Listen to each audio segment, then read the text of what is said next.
Bonjour à tous et bienvenue pour cette quatrième vidéo et dernière vidéo, cette fois-ci du carnet de notes du mois de juin et de juillet. Comme prévu, donc je vais vous parler cette fois-ci du tennis en fauteuil et du Belgian Circuit. La vidéo sera certainement un tout petit peu plus courte que les précédentes.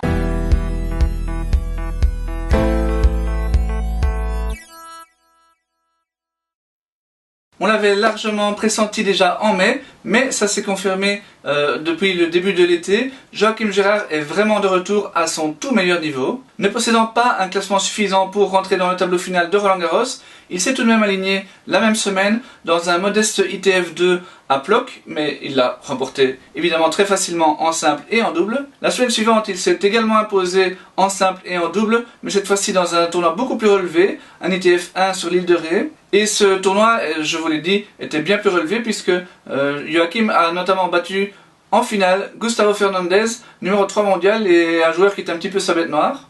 Il a ensuite enchaîné avec le Super Series de Paris, où l'Argentin, cette fois-ci, a pris sa revanche en finale, mais Joachim avait tout de même remporté le premier set. Une nouvelle finale dans un ITF 1 à Genève lui a permis de décrocher la 7e place mondiale, qualificative pour Wimbledon. Au premier tour, qui est aussi le quart de finale puisqu'en Grand Chelem il n'y a que 8 participants, il a réussi à dominer le Britannique Reed, 5e mondial, avant de perdre en 3 sets serrés en demi-finale face à Fernandez.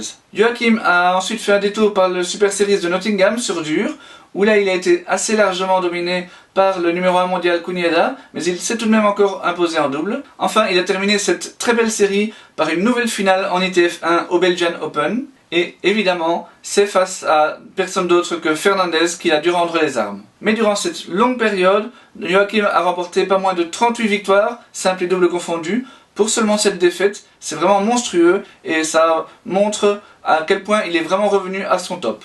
Jeff Van Dorp fut nettement moins présent puisqu'elle n'a disputé que 4 tournois.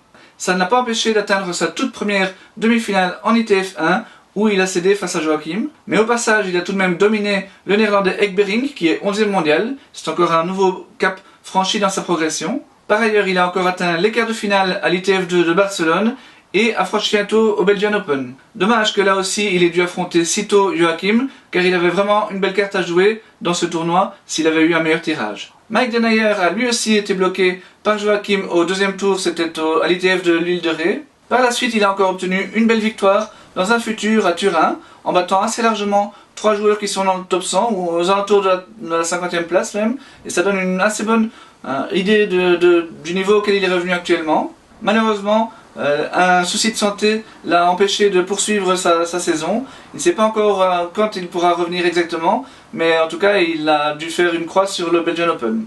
Comme en mai, j'accorde une petite mention également à notre 4e joueur, Ivan Kint, qui a atteint une finale en simple et en double au futur de Bierhardt en Suisse. Au Belgian Open, il est malheureusement tombé d'entrée face à Jeff, mais il a remporté le tournoi de consolation. Au classement, Joachim est donc revenu à la 6e place mondiale après ce superbe début d'été. Et c'est super important évidemment de revenir dans le top 7 puisque ça lui permet de participer au Grand Chelem. Le Grand Chelem, c'est les 7 meilleurs plus une wildcard. Après, il reste assez loin au classement du top 5 et surtout du top 4, donc il ne faut pas s'attendre à encore beaucoup de progression dans les mois qui viennent. Pour le reste, Mike Denayer revient à un classement plus égal à son talent et Ivan Kint revient dans le top 100 également.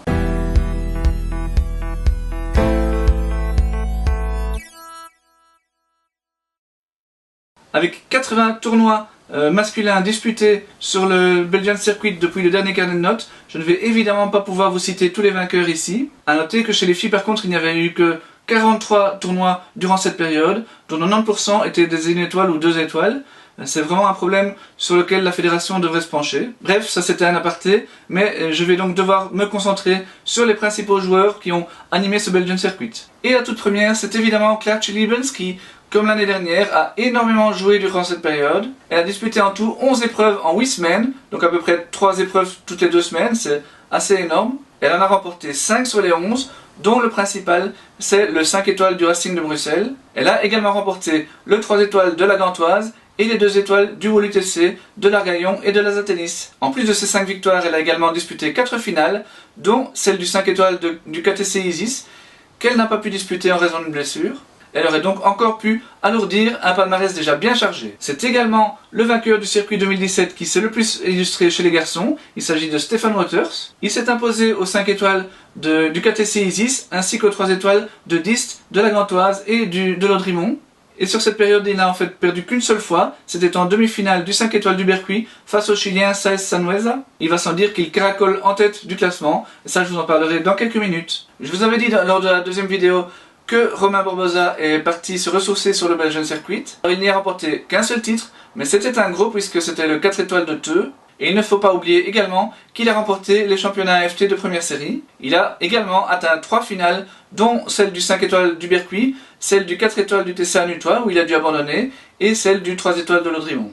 Le titre de Poulie d'or de ce mois convient parfaitement à Michaela Boev. Alors j'exagère un tout petit peu parce qu'elle a tout de même remporté 3 titres. C'était les 2 étoiles de Daines, du Justin Hénin et de Laudrimont. Mais elle a tout de même également échoué 6 fois en finale, notamment lors des 5 étoiles du Racing et du Berqui. Yannick Van Den Bulck a remporté 2 titres de prestige. C'était le 5 étoiles du Racing et le 4 étoiles à Nutois. Mais à chaque fois, son adversaire en finale avait dû jeter l'éponge. C'est le cas également pour Elina Oudenaert, qui a remporté le plus gros titre de sa carrière aux 5 étoiles du KTC Isis, mais c'était grâce à l'abandon en finale de Claire Liebens. Elle a réalisé néanmoins un très bon mois d'ensemble avec 2 autres finales en 2 étoiles. Parmi les autres multi-vainqueurs, on peut citer la toute jeune Emmeline De Witt qui a tout de même remporté 4 titres, 1 en 2 étoiles et 3 en 1 étoile. Elle a également atteint une première demi-finale lors d'un 5 étoiles. En termes de qualité, les 3 titres remportés par Loïc Klaus et Stijn Meulemans, avec à chaque fois 2 titres en 3 étoiles, sont assez remarquables également. Ça l'est surtout pour Loïc, qui n'est même pas classé Serie A et qui disputait en parallèle les tournois futurs en Belgique. Parmi les autres triples vainqueurs, citons également Bram Koen, qui a notamment remporté le 3 étoiles du Witte Duivels.